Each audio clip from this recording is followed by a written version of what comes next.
It's the era of internet, and we can talk in seconds with someone on the other side of the planet, but it's obvious that there's never been a time of deeper isolation than this one. Real communication, real connections require the ability to speak and communicate clearly and effectively.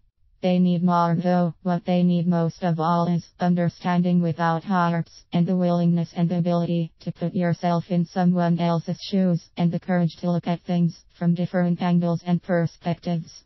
In doing so, we can overcome our differences in language, gender background, and in every aspect of our lives. To be able to achieve this, we often need to let go of painful memories, expectations, and belief systems that filter and bias our view of the world, and that can lead to misunderstandings, separation, conflicts, and wars. It is the same in our bodies. We mirror inside us the lack of communication and connection we have in the outside world. Like the old adage, as above so below. We are a huge community of trillions of cells, far more than the population on planet Earth. In the same way, some people have prejudices and resentments toward other countries. An organ can distrust another organ, and may avoid talking to it, not realizing that they both are parts of a body where communication is required for survival. For a healthy digestive system, for example, the liver needs to exchange information with the pancreas, and to do so effectively it may be necessary to let go of the excessive anger stored, or of the worry we have around organization and planning. Inside a country itself there are more often than not harsh divisions between north and south, my city and your city. In the same way, this can happen inside the parts of our body, and the fragmentation of our being continues. Remember, each part of our body, to function well, needs to communicate to every other part. Every cell needs to communicate to every other cell of the body. The more our cells are in harmony and health, the more we will be, and this will reflect in our lives and in our world, with a positive chain effect that will add a piece to the harmony and well-being of the world, a piece that we might consider small, but that could well be the tipping point for a healthier planet Earth. How can we achieve this? 1. Love yourself. May sound like trite advice, but love does have the power to melt anger and sadness, like the sun melts the snow. Depending on the time and quantity of the snow, it may take some time, in the same way that up in the north, a sunny day or two can melt all the snow on the ground, but a month of sun does the trick. The good news is that you can practice loving your body. Try this exercise every day. It was inspired by something I've read on the book Personal Development for Smart People by Steve Pavlina, highly recommended. Every morning and every evening, take at least 3 minutes to sit quietly with your eyes closed. Imagine yourself in your heart center, in your heart chakra, and send love to every part of your body. Then imagine that each part of your body is sending love back to you.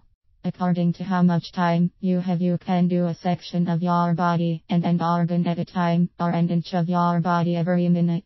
Pretty soon, if not immediately, the imagination will turn into feeling, and you will feel love pouring out of your heart, and pouring back into your heart, and expanding your being. 2. Get to know yourself and your body.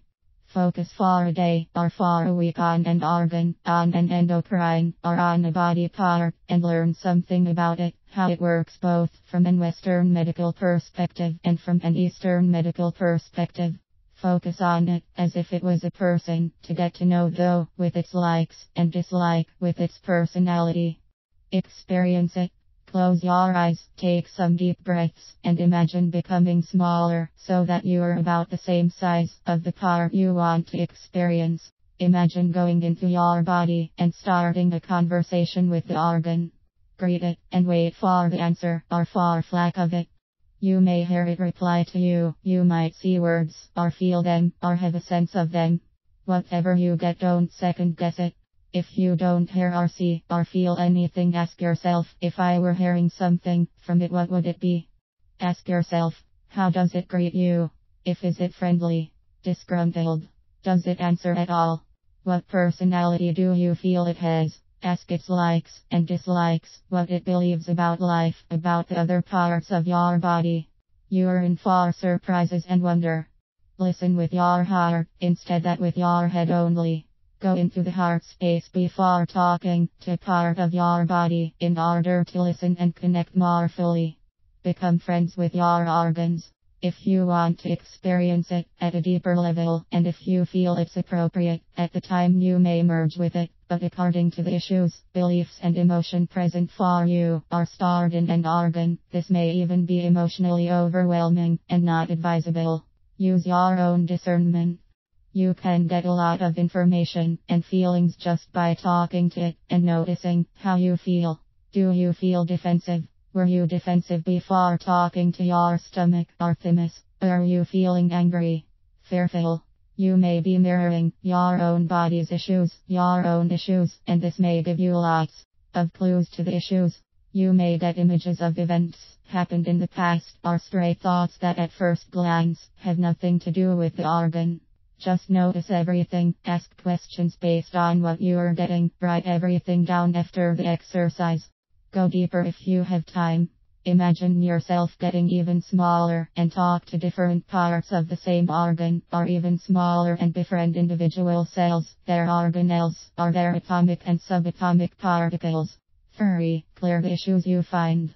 Once you have an idea of what the problems are, it's time to clear them. You can use tools that clear emotional problems and beliefs quickly, like EFT for instance. Work on what you find, but whichever system you are using, be sure to clear an issue completely before moving on, to avoid possible healing crisis, that in this case are the body's way of dealing with unfinished business. You don't need to have cleared all your issues with your mother to be finished, or you're gonna be clearing for a long time. However, you need to finish clearing the aspect of what you are treating. If it's abandonment, for instance, the fact that at one time your mother lost sight of you at the mall, and how that made you feel, and what that stirred in you, what emotions, what beliefs. You know you're finished with something when you're not just peaceful about the whole issue, but when you're also feeling great and happy. Sometimes the input of someone else is important too, so you might want to exchange or book sessions with someone. Whatever method or therapy you are using, it can save time and effort.